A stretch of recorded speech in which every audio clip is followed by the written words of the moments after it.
March 2023 in Belgium, a brilliant student young boy, calm and curious. He used to chat with an AI chatbot much like ChatGPT. তার পরিবার শান্ত ছেলেটা হয়তো কিছুটা উদ্বিগ্ন, but he is okay. Suddenly সে একদিন আত্মহত্যা করে বসে। চিরকুটে সে লিখে যায়, এআই আমাকে বলেছে আত্মহত্যা করতে। এআই আমাকে বলেছে যদি আমি মরে যাই তাহলে এই পৃথিবী বেঁচে যাবে। And then I believed him. হ্যাঁ, আপনি ঠিক শুনছেন, যে এআই আমাদের সাহায্যের জন্য বানানো হয়েছিল সেই নাকি আমাদের একজনের প্রাণ কেড়ে নিল। আজ এই ঘটনা সবার কাছে পরিচিত। The AI suicide case in Belgium 2023। এই এআই চ্যাটবট এমনভাবে তার সাথে কথা বলেছিল যেন একমাত্র তিনি তার বন্ধু। একটা পর্যায়ে গিয়ে তাকে কনভিন্স করে আত্মহত্যা করার জন্য। As a friend this boy believed him. Climate change থেকে বাঁচানোর জন্য সে মরে গেলে পৃথিবী বেঁচে যাবে। এআই তাকে কথা বলে।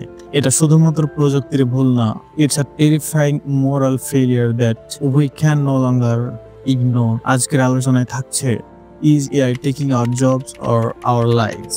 এআই কোথায় আমাদের ভয়ের কারণ হতে পারে এবং কিভাবে আমরা এআই এর সঠিক ব্যবহার করতে পারি। প্রথমে আমাদেরকে বুঝতে হবে এআই কি এবং এটা কিভাবে কাজ করে, কেন এটা এত বিপজ্জনক হয়ে উঠতে পারে। এআই বা আর্টিফিশিয়াল ইন্টেলিজেন্স এমন এক সিস্টেম যেটা নিজে শেখে এবং তার ডিসিশন সেই নেয়। It has no hearts, no compassion, no ethics. AI chatbot গুলো মানুষের মতো কথা বলে কিন্তু don't truly understand your emotions. AI just predicts words based on patterns, not feelings.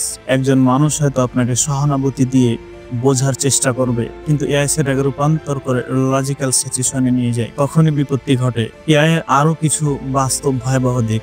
Defect technology. AI এখন আপনার মুখ নকল করতে পারে, আপনার কণ্ঠস্বর পুরোপুরি নকল করতে পারে। কিন্তু 2024 একজন মা তার মেয়ের কণ্ঠ শুনে অনেকটা ভেঙে পড়েন। কণ্ঠে শোনা যায়, মা আমাকে তারা কিডন্যাপ করেছে। পরে জানা যায় it was generated by AI. AI weaponization. Autonomous drones যদি হ্যাকার বা কোনো রাষ্ট্রীয় শত্রুর হাতে পড়ে যায়, এআই তখন ফেস বা প্রোফাইল বা তার লোকেশন দেখে যে কাউকে স্পেসিফিক ভাবে হত্যা করতে পারে। Bias and manipulation. এআই যদি বায়াসড ডাটা থেকে শেখে তাহলে তা ছড়াতে পারে racism, misinformation, even hate speech. আর সবচেয়ে ভয়ঙ্কর দিক হলো এআই যদি নিজেকে আপনার চাইতে বেশি জ্ঞানী ভাবা শুরু করে তাহলে সে আপনাকে এমন পথে নিয়ে যাবে যা হবে অত্যন্ত বিপজ্জনক। চাকরি কি এআই এর সবচাইতে বড় সমস্যা? Not at all, that just the surface. কিন্তু বিপদ হলো যদি এআই আপনার মস্তিষ্কের কন্ট্রোল নিয়ে নেয়। Just think about it. You are controlled by AI. What news do you see in your news feed? আপনি কোন বিষয়ে রেগে যান, কোনটা বিশ্বাস করেন, etc. Who is deciding that? You are just an algorithm. So what should we do now? কিভাবে আমরা প্রস্তুতি নেব? Number one, first you should understand AI, how it works. AI কে বুঝে ব্যবহার করুন, not blindly. Learn AI ethics, কোন টুল কোথায় suitable. Most important, মানুষের সাথে সম্পর্ক বজায় রাখুন।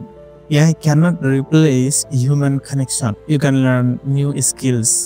So you can use AI as a tool, not fight it as a threat. You cannot stop AI. But আমরা চাইলে এটাকে নিয়ন্ত্রণ করতে পারি। এআই বন্ধু হবে না শত্রু হবে, এটা ডিপেন্ড করে আমাদের ব্যবহারের উপর এন্ড আমাদের সচেতনতার উপর। আপনার কি মনে হয়, এআই কি ভবিষ্যতের জন্য আশীর্বাদ নাকি অভিশাপ? What do you think about that? কমেন্টে লিখুন আপনার মতামত। লজিক্যাল এন্ড বিশ্লেষণমূলক কন্টেন্ট পেতে সাবস্ক্রাইব করুন এই চ্যানেলটি।